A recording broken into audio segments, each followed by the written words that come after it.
Hey, how you doing tonight? What can I get started for you? Yeah, I'm doing good tonight. Another busy day at the ballpark. Now I need something really, really good. You got something really good for me there? Of course I do. I have exactly what you need. Jack and Cano coming right up. Well, hello, everybody. Hello, welcome back. This is episode number 3. I'm very, very happy about this episode, Jack. Why is that? The main thing, baseball started.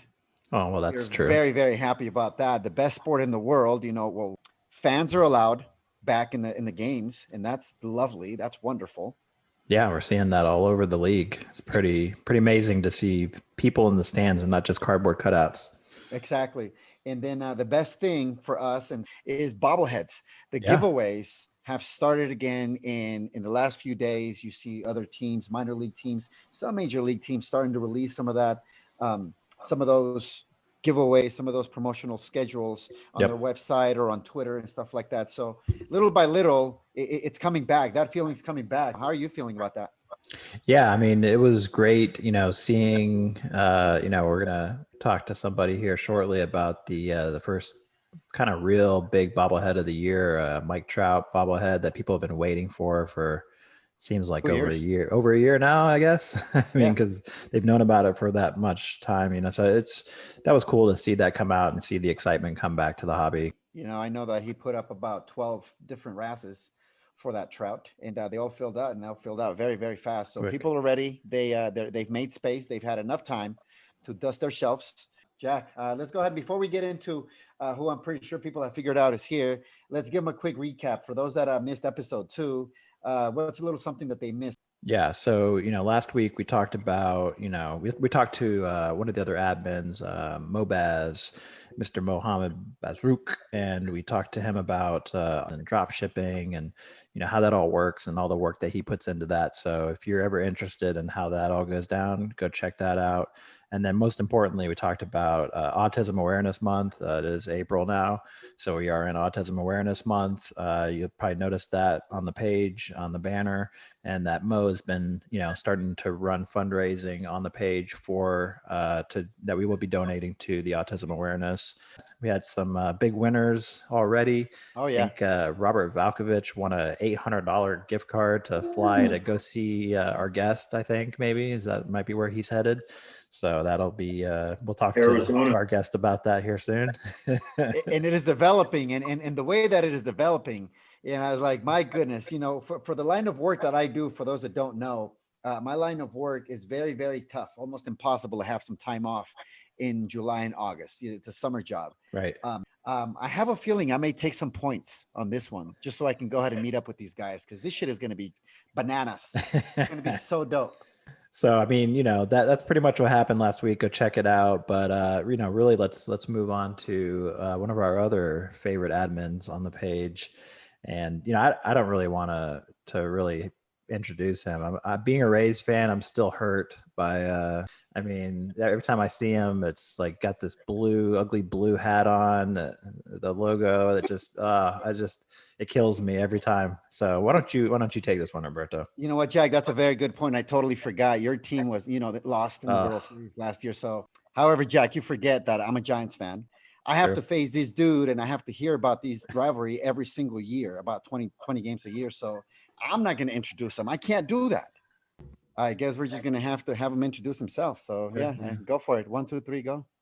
Well, since it's been 32 years for me to be able to say this, which I'm 35, World Series champ, 2020, 60-game season. Don't worry. I understand. Not our fault. You know who it is. Cancun. All right. Well, I guess since you put the little asterisk there next to your own name, I guess we could give you a little break there and welcome Mr. Kenny Rimka to the show. Welcome. Thank you, gentlemen. So, I mean, let's get right into it. I mean, we're talking about World Series, right? Being a Rays fan, it was good to see the Rays back in the dance, with their limited payroll. We had a little connection we were talking about earlier with, Friedman coming over to the Dodgers and amazing things that he's done there and brought the dynasty back, right? Is that what you're hoping anyway? So, you actually went to the World Series. Maybe you can tell us a little bit about, what that was like. Yeah, so my wife and I, we were watching the NLCS game, and Bellinger was up, and I looked at the flights, and flights were $49 American Airlines, because Dallas is the hub for American Airlines straight from LAX. And I said, if he hits this home run, I'm booking this flight, and we're out of here. And as soon as he hit the home run, booked the flight, hit up a couple friends. Ironically, two guys were like, let's go. Bought game 4 tickets, started heading out. I hit up a buddy, Armando, who was the guy to talk to in Texas. Yep. Hey, who has tickets? He asked Greg. Greg's like, I can see what I can do. And then Dennis was like, hey, my wife and I are going to be sitting there. Why don't your wife and I join us? We said, perfect. We sat there, and the rest was history. Game 4 was a nice win. Went to the bar right after the game. Everything. It was so eerie at first, because you're walking in.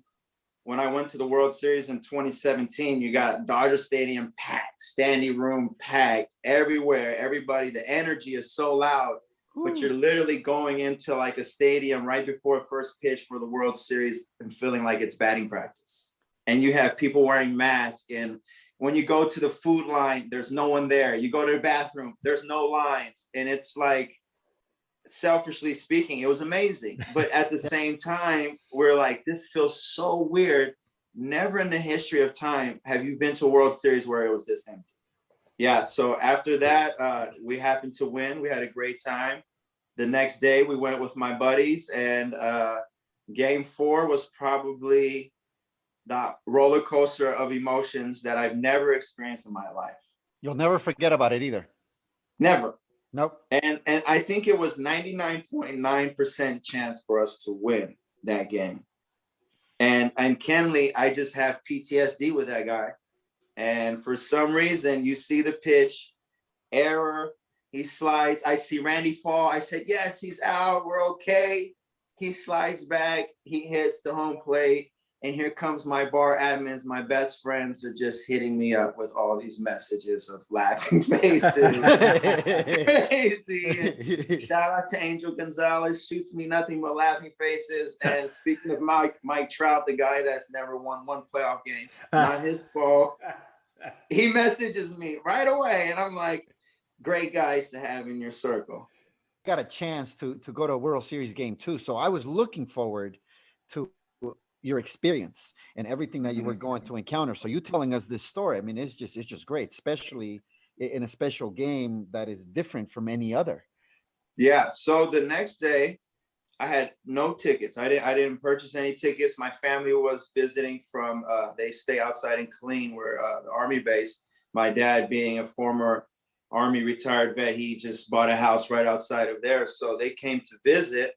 And me being on the West Coast time, I forgot that we were 2 hours ahead. So I assumed that, the game was about to start. And my wife is like, no, actually, there's no game till 2 more hours. So I was like, hey, let's go to the stadium and see what we can do to find some tickets. And there you go. I'm riding in there and I'm like praying, like, God, find me some scalpers or somebody so I can watch this game for cheap. I've already experienced 2 games. I don't want to be greedy. I'm thankful for that. And this guy drops me off on the far west side of the stadium where there's no one. And I'm like, what is this guy doing? I asked him, drop him off at the main gate. I walk up to the window, and just to ask, I said, hey, do you happen to have any tickets that you guys are selling? And he goes, we actually released 38 tickets. We have 4 tickets right behind the Dodgers dugout for $225. Get out of here. And I said, are you serious right now? And so I look around and I see 2 guys from Moreno Valley with Dodger jerseys on. They're 2 barbers. They're asking me, we're trying to get 2 tickets. I said, hey, $225 each will put us right behind the Dodgers dugout. They couldn't believe it. They thought I was trying to run a scam. They're like, how much money do you want us to give you? I said, none. If we're all going to share this experience, let's do this. So we get in. We get stopped at the very top before you go down the stairs. They're like, hey, what, you guys got tickets? Because the way we look, we don't look like we have tickets right behind Dodgers dugout. Yeah. So they're stopping us. We look like young guys. Like, what are you doing over here? We go to the next area. We pass Tommy Lasorda's suite, because there's a guy, he's wearing a jean jacket with Tommy Lasorda, and that's the suite that Lasorda was at when they won the World Series. We Okay. pass that suite. We go down to the dugout area. We get stopped one more time. They show us the seats, and it's literally no fans around you at all. And it's just two photog guys right here. And it's so weird because when we're yelling at the players, they're looking at us as if we're some sort of family member or friends. They're like, wait a minute, who are you guys? Like, they're looking, and it's so quiet. No matter what you say, they can hear you. So we're like, we see Gratterall, and I'm like, hey, can you throw us the ball? Throws us the ball over the net. We get a ball. And then we see a little kid. One of my wife's friends happened to come down. So we all sat together. We gave it to the little guy, and we just had a great time. It was an experience for $225 that I can never get. Like, and spending that little is such a blessing. And like, I'll forever hold that memory. And Kershaw, for once, wins a playoff game. Yeah. When it mattered the most, I guess. When it mattered. Yeah. Yeah. How far up were you above that dugout? Literally like 4 rows. Wow. You're right there, man.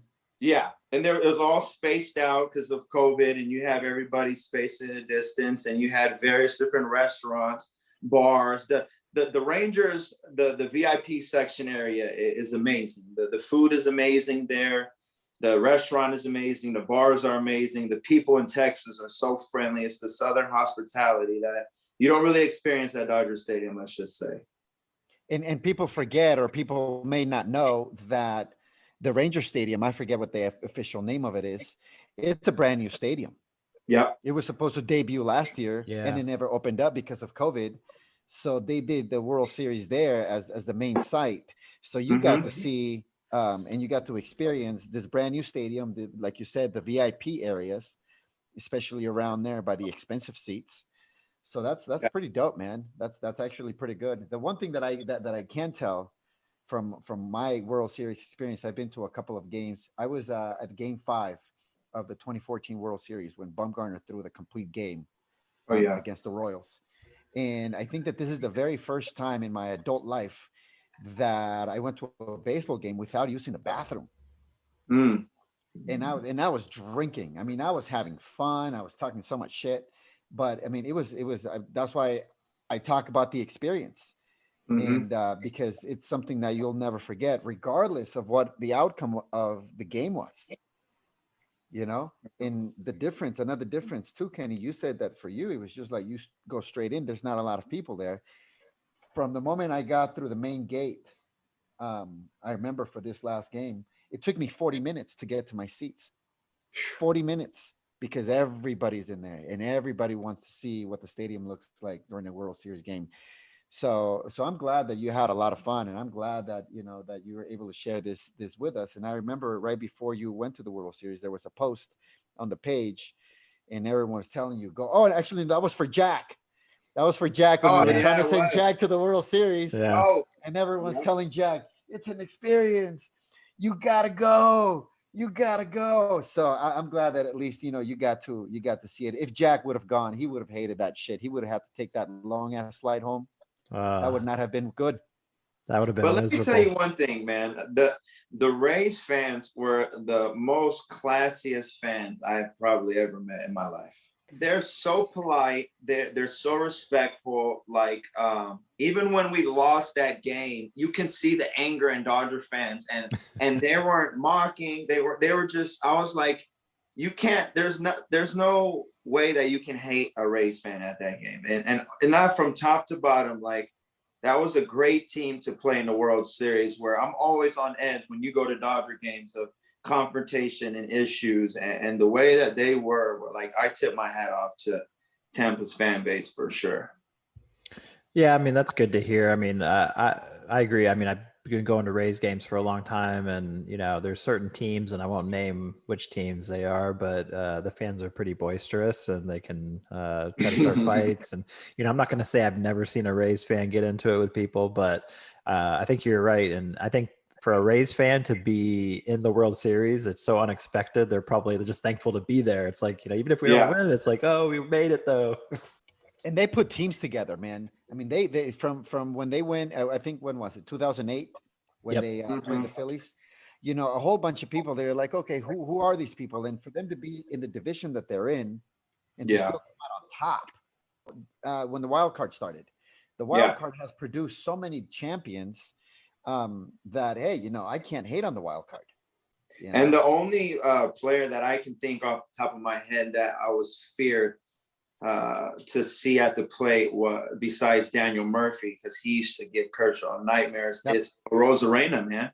Every time that guy would come up to the plate, he would find some way to hit the ball, and it was unreal how he was doing. Yeah. I've never felt so much fear when a batter would come up and you would see him be like, oh, here he comes. Yeah. Same guy. And he would just produce over and over and over. Yeah. And I don't even think he was with the Rays at the beginning of the season. That was a mid-year kind of acquisition. Yeah. Mm-hmm. What was it like being in that stadium as far as, the crowd? I mean, you go to a World Series, obviously it's going to be ridiculous, but I mean, how many people you think were there? I mean, was it enough to get that feeling of, when someone hits a home run, you can hear people cheer, or was it just kind of like silence? It was so like, it was kind of weird in a way that it's definitely like not like how the Dodger Stadium is, where it's like roaring and everything. And it's just like the Rays, they had a lot of cowbells, but then you have the echo. So the echo in itself kind of creates a noise, but obviously not as loud. And it's just like, especially the people around you are yelling, like you can't really distinguish the sounds. Because the emotions of that, especially game 4 of just going back and forth, when you're screaming so loud, you're not even really hearing people around you to know, like, because when you're at that World Series, this is it. And when you have that thing, it's just like, it's definitely not as loud as a World Series game that I experienced in 2017 of the Dodgers. And I went to one of those home run derby type of games where it was like Correa hit a home run, then Altuve, and then here comes this guy, and we go into of just up and down. And when you leave, I've never felt so sick of just how we lost. And in my head, I'm like, I'm too old to experience this kind of feeling. Like, how come this makes me feel this way? The way we lost. And it's kind of one of those, I knew this was going to happen again. Yeah. And finally for them to win, it just felt like relief that I'm literally at that mind frame where I'm grateful for this one for a long time. And growing up in the Bay Area with nothing but Giants fans and me being a Dodgers fan only because of Channel Park, I thought it was a curse, like my Cowboys.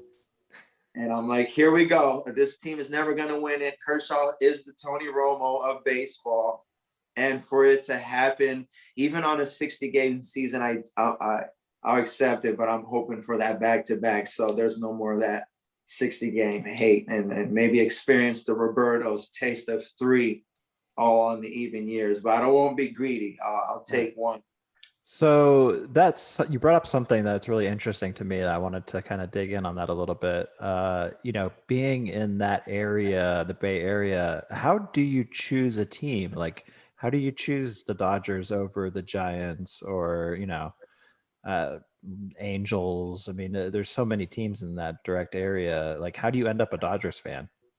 So what's so crazy is like, you'll have people that you knew in middle school that were Raider fans when they had Jerry Rice and all those people. And then all of a sudden when Garoppolo is going Niners, they're Niner fans. And you'll mix around. And usually you have Giants and Niner fans in that area, especially because of the championships and the area, especially because the Warriors now, they're kind of wanting to migrate to San Francisco more and they're going into the city. And I know a lot of friends from Oakland that aren't happy with that because they feel like that was the only thing Oakland had. And the way that the Oracle was growing up, I used to go to free games of Warriors all the time because my dad worked for the Raiders. So they would get free tickets and I would just go to see the other teams because we would do excellent in the draft. We drafted Vince Carter. We traded for Antoine Jameson. We had Tim Hardaway, Mitch Richmond, Chris Mullin, you name it, Weber. We had Latrell Sprewell. Wow. I mean, nonstop great players, but we just dumped them. And my first Warrior game was in San Jose when they were renovating it. And it was just this environment that you can't explain. These fans, even when the team was terrible, they were there. Mhm. They were cheering, they were loud. But me, every summer I would go to Korea because my mom would send me out there, and I would be with my Korean family. And everywhere you go, it'd be Channel Park. He was the first Korean Michael Jordan of baseball. He paved the way for the Korean athletes because there was none in the NFL or NBA. So I said, hey, blue's my favorite color. Let's go with the Dodgers. Nice. And growing up in the Bay Area, I just heard it from so many people, especially during the steroid Barry Bonds era, when they cheated us many years. And they didn't learn from Jose or Mark McGuire because the Bay is known for all the juice and how many records. Balco was down there in what was it, San Ramon or San Carlos? I think. Yeah. It was San Carlos. And that's pretty much the biggest taint in the game, Balco and Exactly. Richard Conte. Rest in peace, Hank Aaron, the true home run king. Always. I, as much as Barry Bonds did what he did, I felt that he didn't need to do that, and he still would have been great. That's what kind of player he was. And I just think that it took him to the next level. And Channel Park was a part of a lot of his historic home runs. Yeah. Because as a Dodger fan, I witnessed that. I would go to Oakland A's games as an 8-year-old child, and people would point in my face, laugh at me, and mock me when Miguel Tejada hit 3 home runs, and I would never forget that. And those scars keeps my loyalty as a fan because it was so redeeming to win the World Series and say, wow, like the loyalty really pays off. Because as much as you want to root for other teams, you can't. And it's not the same. You can, and you want to see like the younger teams or the underdogs do well, and you root for them and they win, but there's no feeling like actually winning at all. And Jack got to experience that with the Lightning, and that was a dominating series as well. I mean, they were pretty good. Well, how was that like, Jack? What was Tampa like? Yeah, I mean, again, it's another COVID championship. I mean, I'm sure people would say some things about that, but seriously, I mean, some people, make the case that the COVID championship was harder. I mean, having to deal with everything they had to deal with and the protocols, and just, players probably worried that they're going to get sick. And, I mean, imagine going to the World Series and getting a COVID and then you can't play in the World Series. Like, yeah, I mean, that would just be terrible. Like, I mean, I'm sure there's a lot worse things that have happened, to other people with COVID. So I don't want to minimize that. I'm just saying, as far as baseball's concerned, like, you go to the championship game and now you can't play, like, the same things that they had to worry about, and, with their families and being away from their families and probably having to be, kept away. I kind of think of the same thing that happened with the NBA. It's like, people talk about the NBA championship was tough too. And that's another championship that Kenny's got in his belt with the Lakers. And, I'm a big LeBron fan, so I was definitely I'm a cheering, Warriors fan, Jackie. I was a Miami Heat fan, so that was very difficult for me because I wanted the Heat to win, but I wasn't disappointed that LeBron was able to win another championship. So, but I mean, just being in that bubble, that environment, especially for the NBA, because they were so strict of making sure there was no one there, and they the way they handled it. I mean, that was grueling on those guys. So you got to give it to them. It was exciting. So I mean, hockey was similar, but it was kind of weird watching those games with no fans in the arenas, and after what happened the prior year where we got knocked out in the first round and we were favored to win the whole thing. I mean, that was just crushing.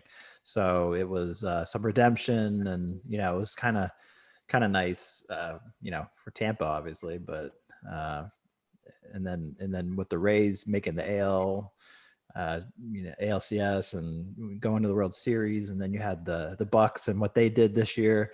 So I mean, we call it Champa Bay. We talked about that, I think, on the first show, but it's and then we say too, we have a local soccer team, like a minor league soccer called the Rowdies, and they actually went to their championship game too. So we're just championship city.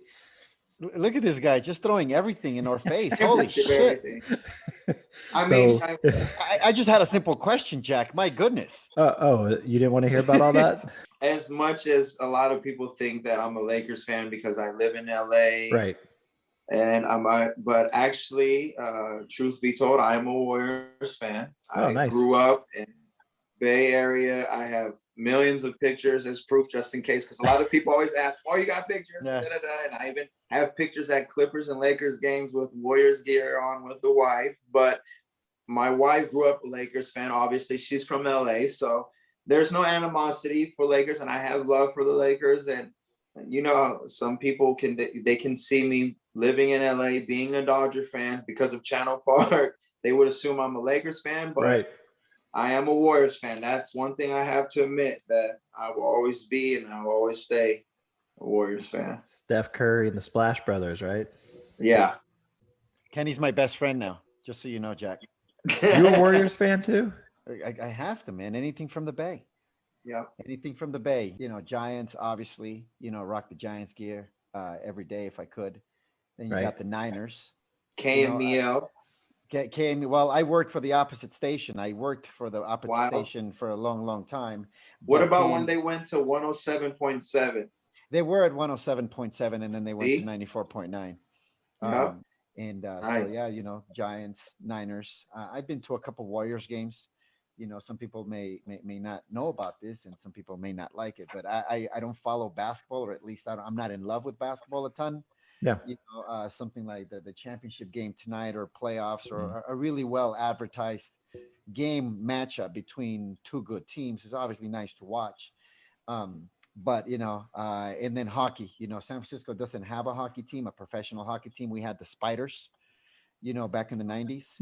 And that back in the day, I think it was the Bulls, the San Francisco Bulls or something like that.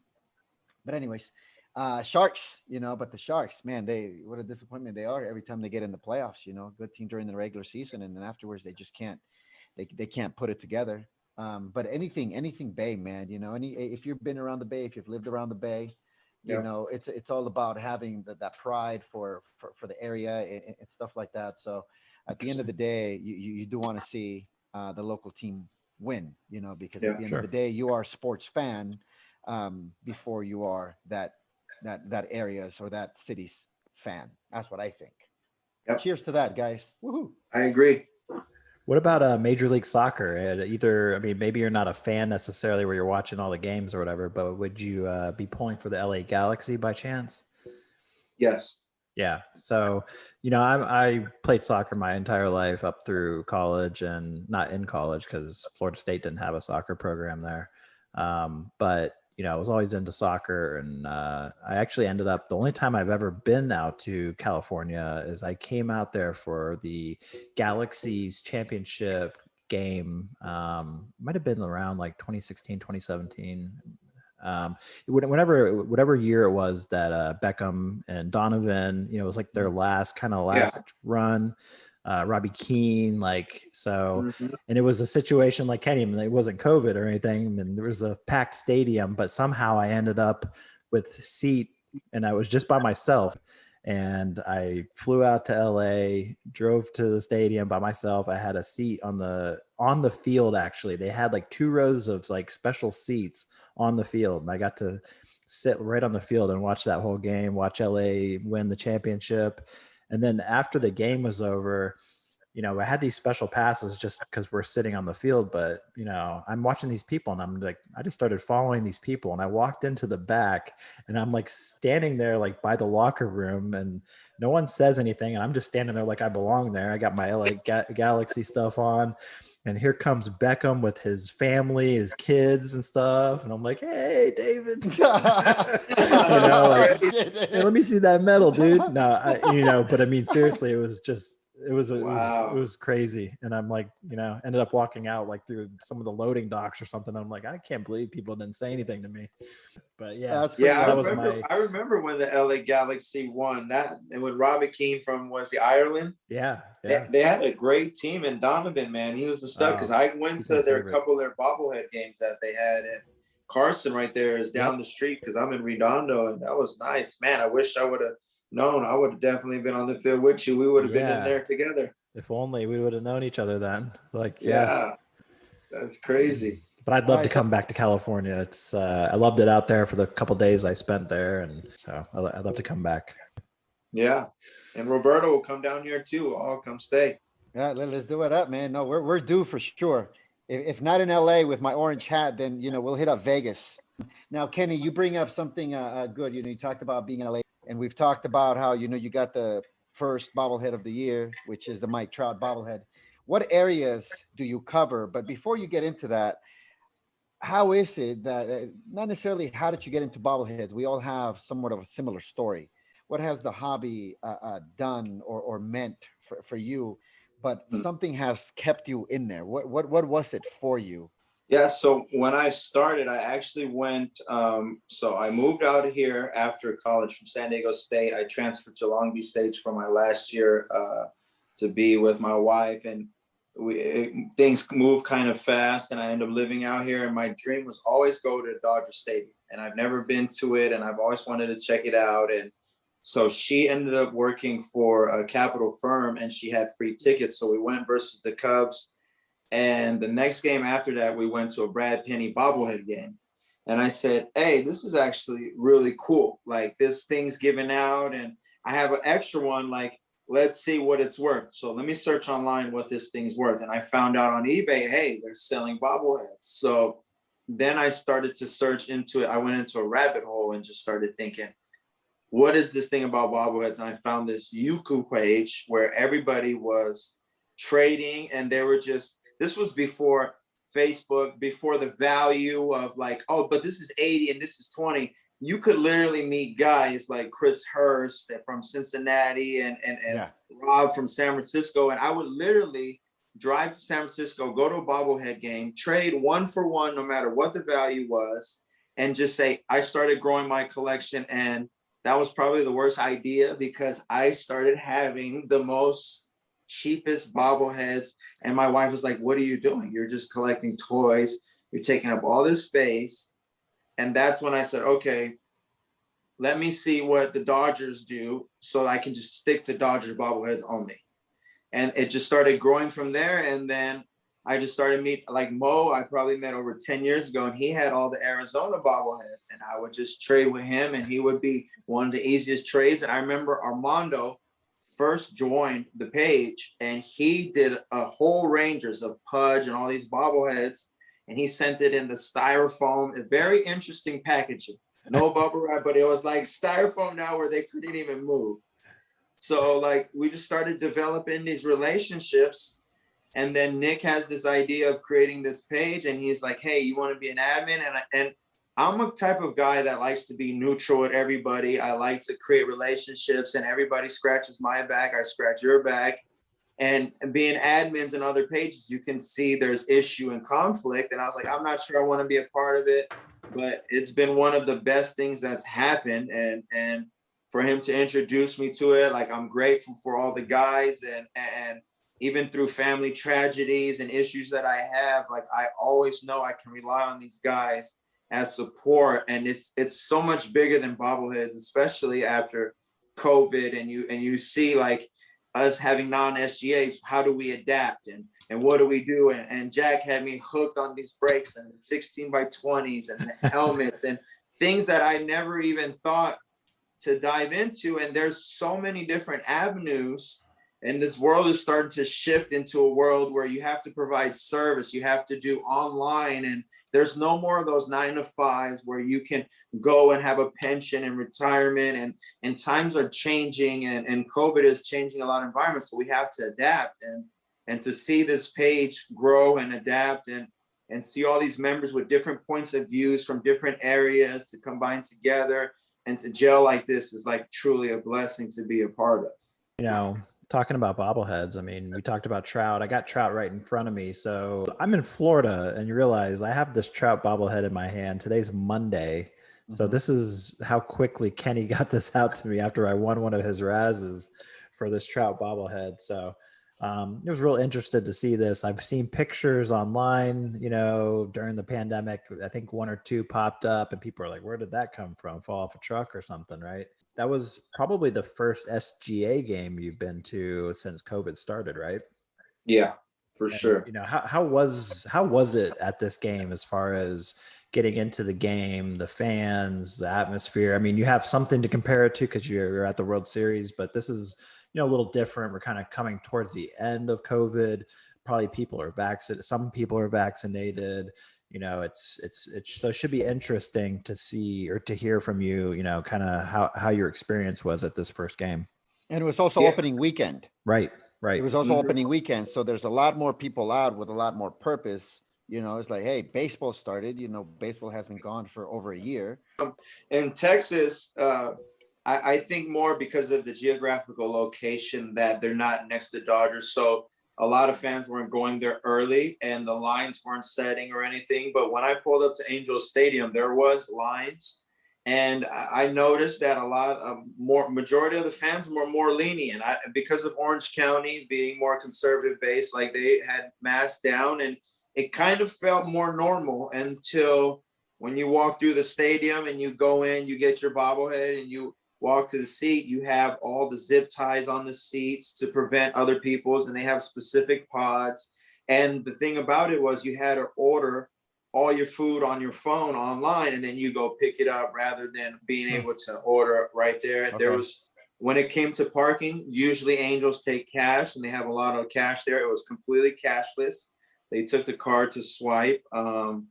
They didn't really enforce masks as strong, but everybody walking through like the concourses were wearing masks. But when they're at the seats, they usually took off. And I actually met up with Daniel Geary, one of our members that usually gets my raffle. He noticed me, and then we ran into Dustin Voss and Billy Fuigan, and these guys have been racking with me with the Lakers Kobe night, and Angel Gonzalez being my right hand man. If it wasn't for him buying the tickets, I didn't think that it was worth, because the cheapest tickets were $60 a piece. Yeah. And you had to buy 4 minimum. It's not like you can buy pairs or anything. So okay.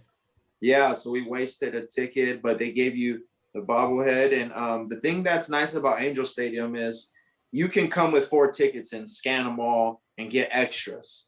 So even if you don't have the people there, but Dodger Stadium, they won't allow it. And when it came to security, everybody's really lenient. They didn't allow any bags. So when you're walking through security, you just have your hands up with your phone and your keys. You're not carrying anything.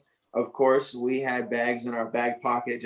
We're not going to carry around 4 bobbleheads, 5 bobbleheads without a thing. But when we walked inside, they gave us the Angels tote bag. So nice. They were pretty nice about it. And the fans, everybody was just happy to be out and about. Everybody's very friendly, and it was actually a great game. We watched, sat down and caught up with friends, and it was pretty nice.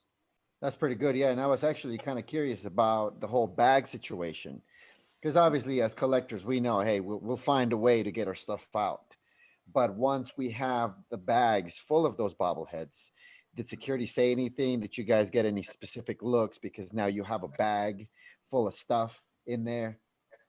So basically with me is I always carry a sweater. I always carry an extra jersey with a shirt. I'm always prepared.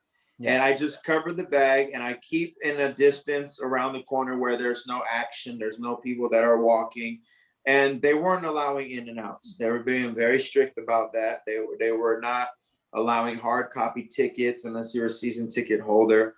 The security were saying that unless you have medication or emergency, then you can go to your car and come back. But the Angels, the staff, they trust you a lot, and being a man of integrity, like, you can take advantage, because even when I came back in, they're like, oh, here's another bobblehead, and I was like, no, I've already received one, like, it's okay. And they're just the type of people that put the trust in you.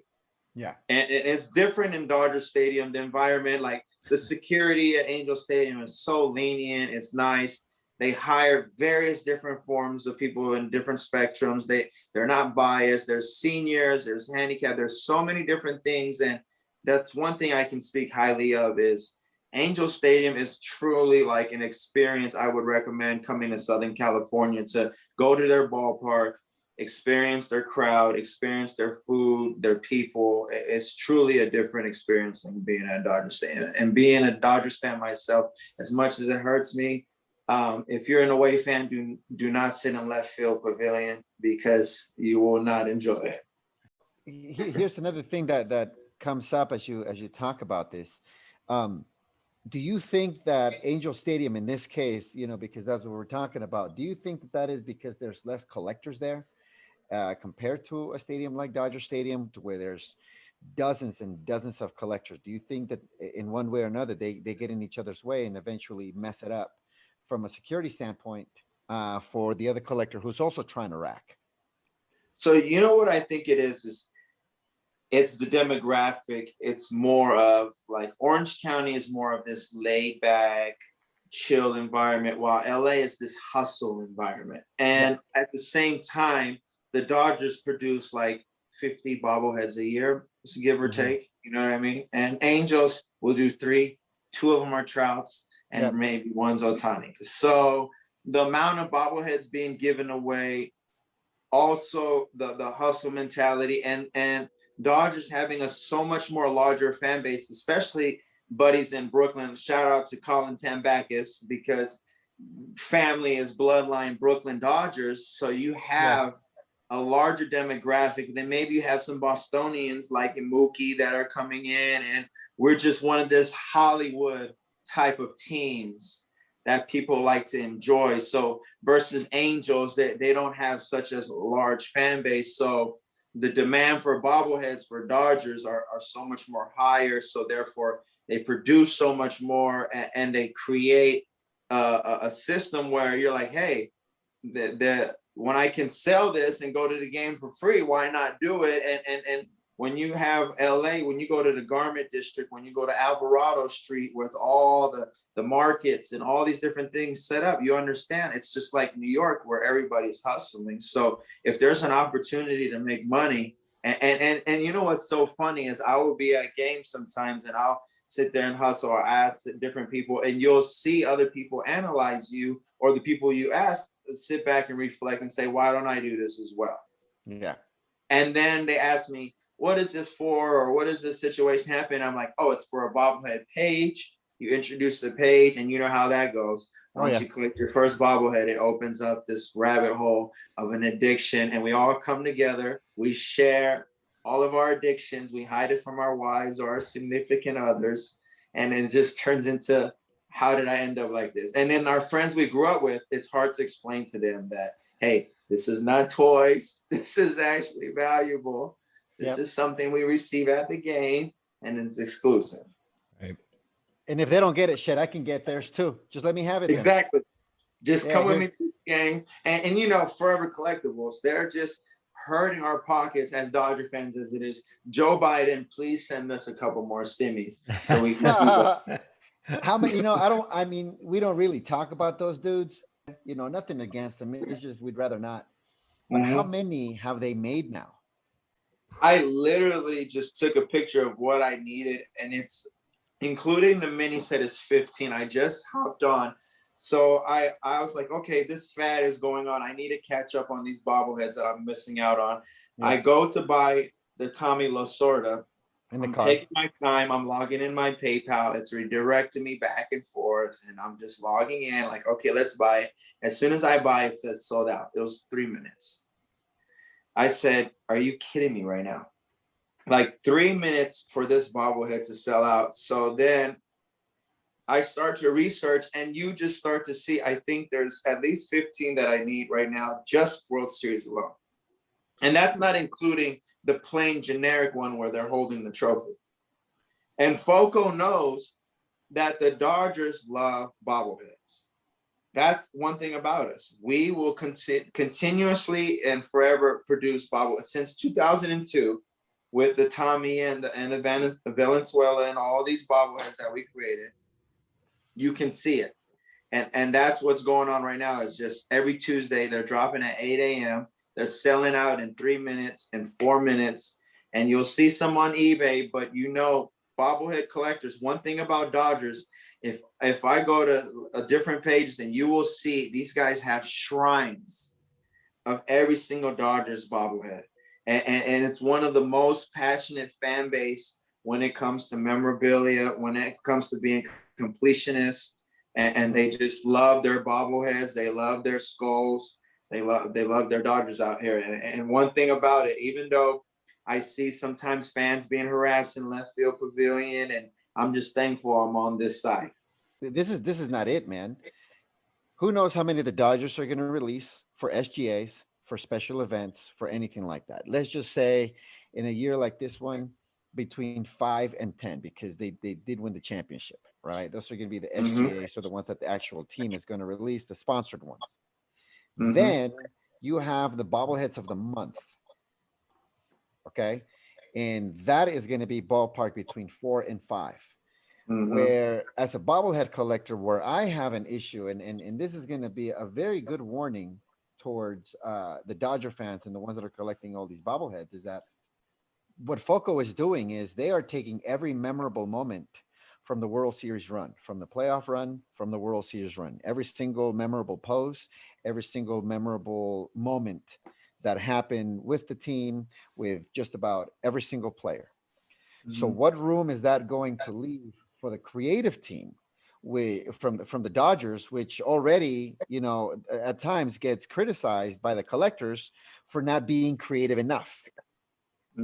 So what Foco is doing is, they're leaving the Dodgers with very, very few options with what they're going to have as far as memorable, iconic moments from the championship run, from the championship year. So I do wonder how that is going to be playing out.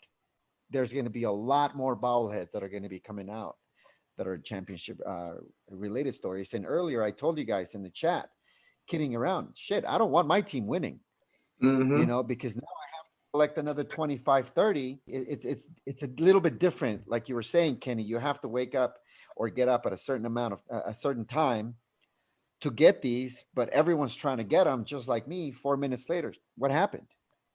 So it's going to be kind of tough. It's going to be kind of tough as these next few months come up for the Dodger collectors or championship collectors to begin with.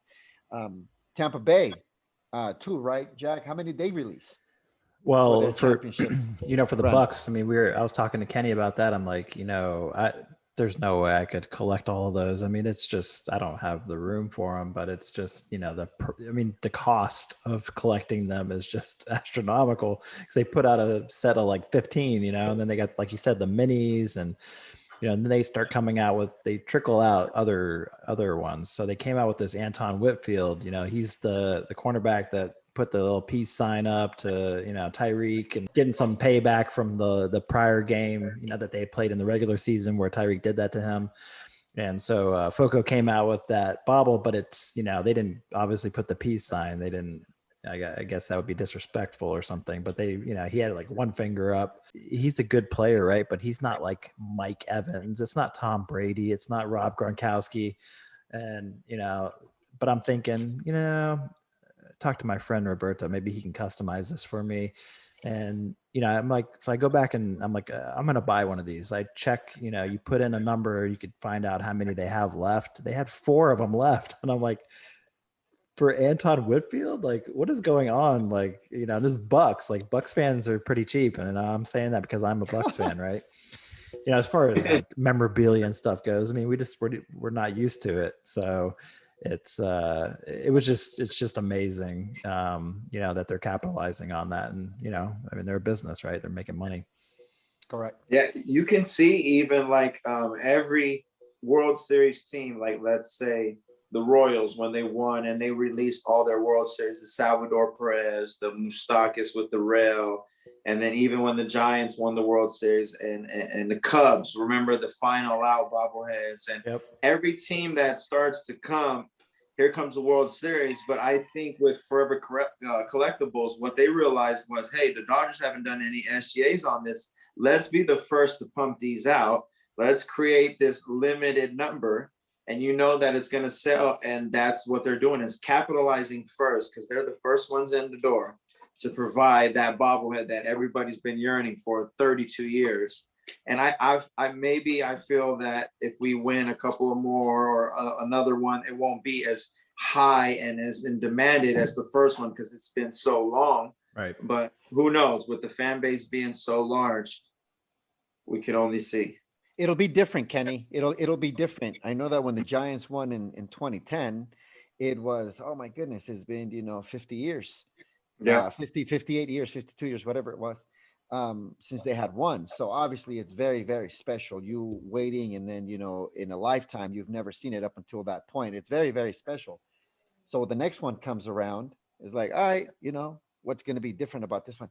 Well, it's a different feeling. It's a different storyline, different players, these different memories that you have. And at least for me, took out of the 2012 World Series, was the sweep. We swept the Mhm. Tigers. Stuff like that is what made it so different, that we were so dominant in that World Series, that made it, up until that point, the better World Series, because we were untouchable. Miguel Cabrera struck out looking in the end. That's how unlikely that was to happen. So everyone is going to be different. So the Dodgers, as they look to be dangerous in the next couple of years, if they keep this roster, which looks like they are going to do, they're going to be very dangerous. So pay attention, and you're going to have to build another room, because there's a lot of bobbleheads coming your way. Mm-hmm. For sure. So speaking of bobbleheads, we're usually we cover this at the beginning of the show, but today we're going to cover it towards the end. We got a few giveaways coming up in the future. We talked about Beltry last week, and Armando's going to have those coming up. I think you said one of the Cardinals Hall of Fame cars is coming out here in the next week or so. Yep. And Armando sent us a picture of the triple bobblehead. I think that's with the Rangers, right? I think they're calling it a triple first pitch, or the first pitch triple, or something like that. Who's on that one again? It's going to be George Bush Sr., and then George Bush Jr., and Nolan Ryan, Mr. K himself. All three of them are going to be on one bobblehead.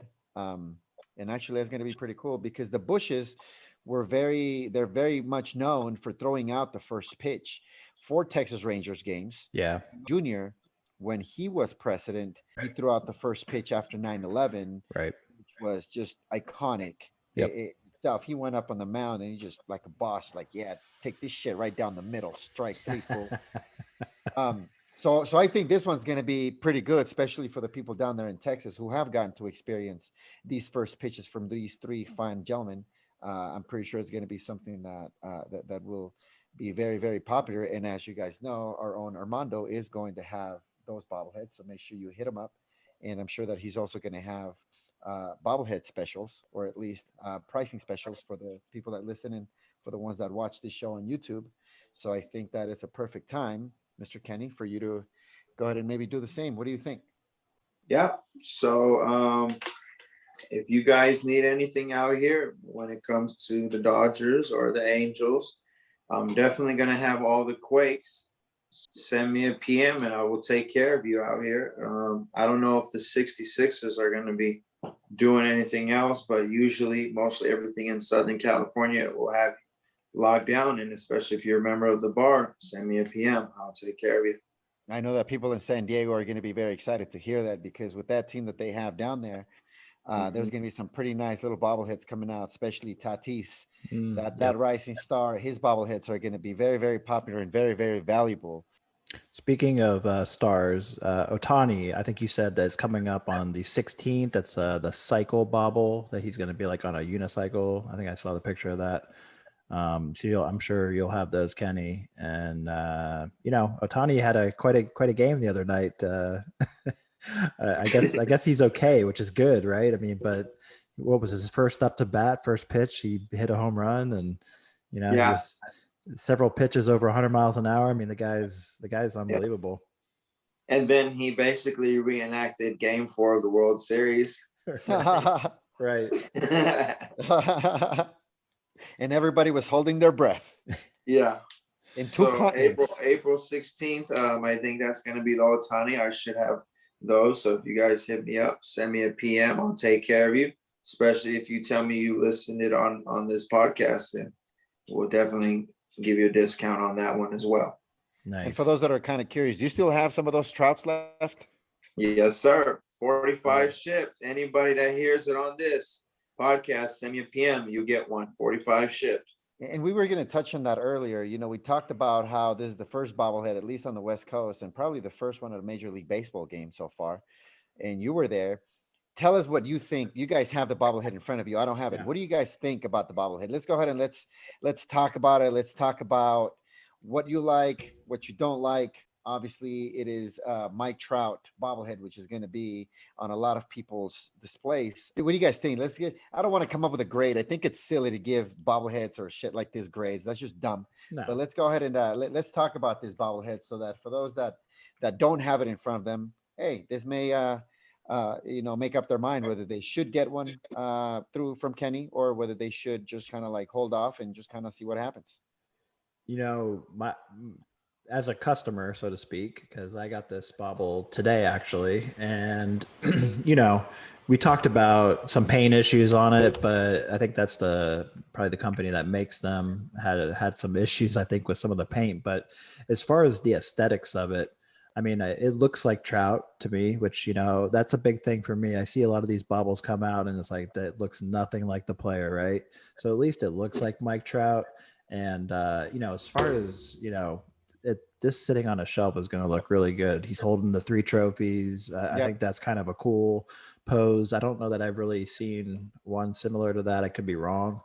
But it's got the big number and his name on the back. Everything looks kind of good with the decals.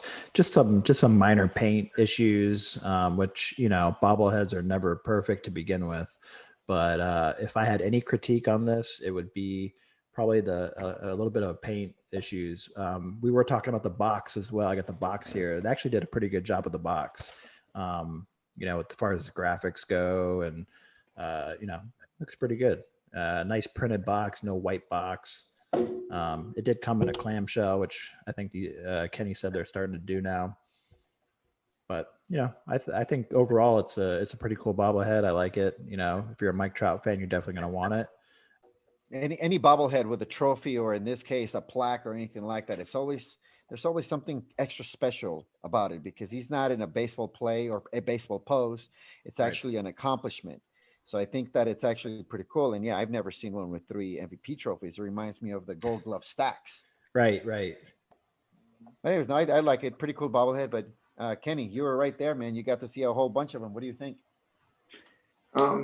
My opinion, I love how Angels, they do the generic poses sometimes, like as simple as it gets, holding the MVP. And it's, as much as I hate to say this, the Giants, amazing. The quality is phenomenal. The paint is phenomenal. The size of the bobblehead.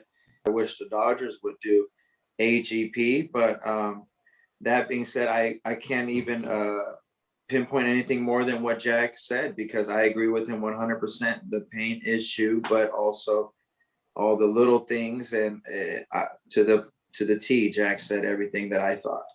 How many do the Angels usually give out? Usually it's all fans. It's 40,000 or so.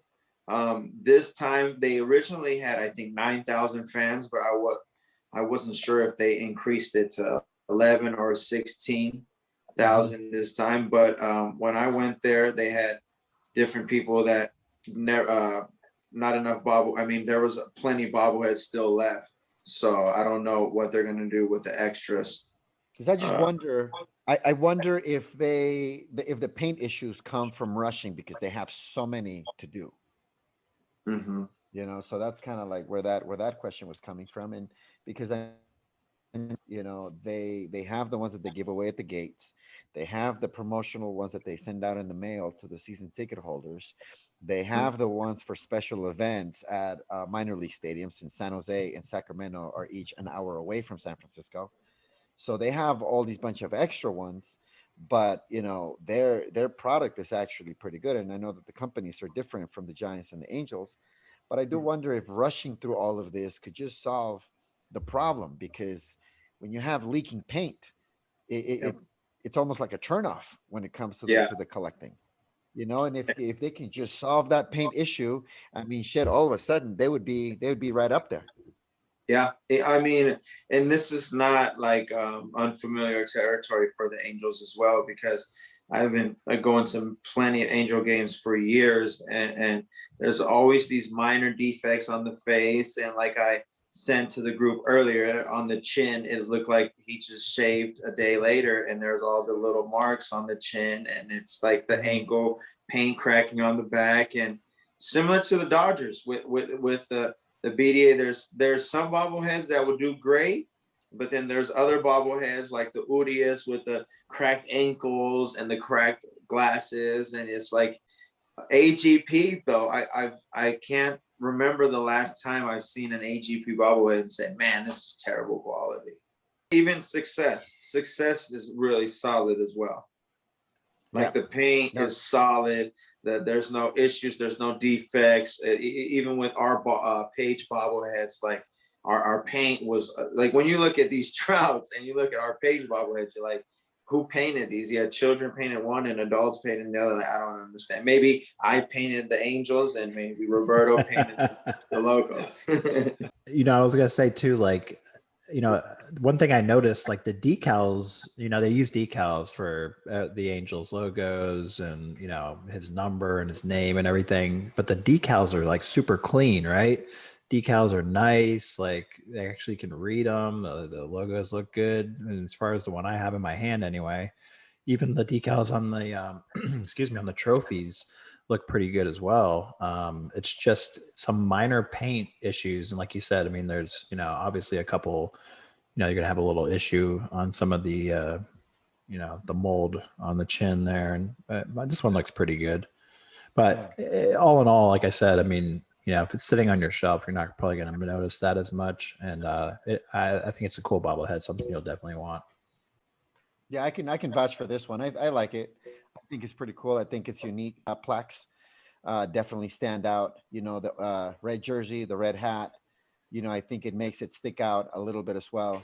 Bobblehead has, looks pretty close to what Mike Trout looks like, and you see the big ass smile, which, you can't mistake that Mike Trout smile anywhere. So yeah, I like it. I think this is a good one. I would definitely recommend for people to have this one. One of the other things that's coming up is Eric Davis Funko Pop. I think the Reds are giving that away. Might be the day after April 17th, I think. And there's going to be a silver variant of that. Oh, that should be fun. The variants are always fun. I mean, we got variants of our Page bobbles, and they seem to be very popular because they're so limited. Everyone wants something that's limited, right? Yeah. Well, you see that Funko, that gold Funko that Jake put up from an ad for Ken Griffey Jr. Funko from 2 years ago. Yeah. How homeboy that's selling it wants $9,000 for them. It's crazy. So these Funko collectors, I mean, props to them for keeping up with all of them, but some of these are outrageous. The Cardinals gave away 3 Yadier Molinas 2 years ago, also a regular one, a silver one, and a gold one. And I think they were raffling for about $400 or $500 for the entire set. So these Funko ones are pretty out there. I know that the Giants were going to do a Star Wars VIP event last year, and the VIP giveaway, which usually ranges between 300 and 400 pieces, was going to be a Buster Posey Funko, a gold one. Nice. So I mean, they're out there, and these promotions, they're on point with some of them. But shit, for the people that collect everything, they're not making it too easy, especially if you don't live in that city. You gotta shell out the money, or you gotta get lucky. Sniping out one spot in the ass, and boom, you got a gold one coming your way. Absolutely. Well, I just to wrap up, thank you very much, Kenny, for your time. We learned some very interesting things about baseball and the COVID time, and our first game back opening weekend, that the Trout giveaway, and kind of how things are rolling. So hopefully people get an idea what to expect when they head out to the ballpark finally, hopefully soon. And, so thank you very much for spending some time with us. I appreciate you guys having me as usual. And hopefully we can all have everybody meet up for a bar reunion this year, see how everything goes, and find a ballpark and go hang out and have a good time. Well, it looks like we already have the first one in the works. If it's not, I'm not going to say where, but we got a couple possibilities. And I think that may be a lot of fun. I know that there's a third one that we still haven't talked about. And if that happens, it'll be very close to Kenny and myself. And if that one happens, holy shit, watch out. No cameras, no phones allowed. All right. So before we go, Kenny, I have one question for you, please. And just let the listeners know, please. What is your favorite workout? Push-ups all day. And you got to do the core. You know, right now it's cardio and core because it's that summertime season. So it doesn't matter how big your muscles are. If you got that beer belly, it's not going to be attractive. So fellas, start getting that 5K body ready and start running. And you know, everybody's got to post their time. So we're going to have to see. We're not going to beat Waddle because Waddle's going to set the tame. But, you know, you don't want to be last. All right, that sounds good. All right, so push-ups it is. All right, Mr. Kenny Rimka, we appreciate the time. I know that it's late and you probably had other stuff to do, so you being here with us, it's definitely something that we appreciate. In the meantime, Jack, episode 3 is under wraps. We should have like a tagline. Yeah. I don't know. Dodgers on 3. 1, 2, 3. World Series champs. I mean, Tampa Bay sounds good. I mean, you know, thanks for joining us. Don't disrespect the Dodgers. World Series champs. 60-game World Series champs. And this show is ending the way that it started. All right, guys. Kenny, have a good night. We'll come up with a sick tagline, something that'll be pretty good, something that we'll put on a t-shirt one day. You'll see. All right. In the meantime, that's Jack. I'm Roberto. Thank you for joining us. Jack and Cano. Peace. Peace. Yeah.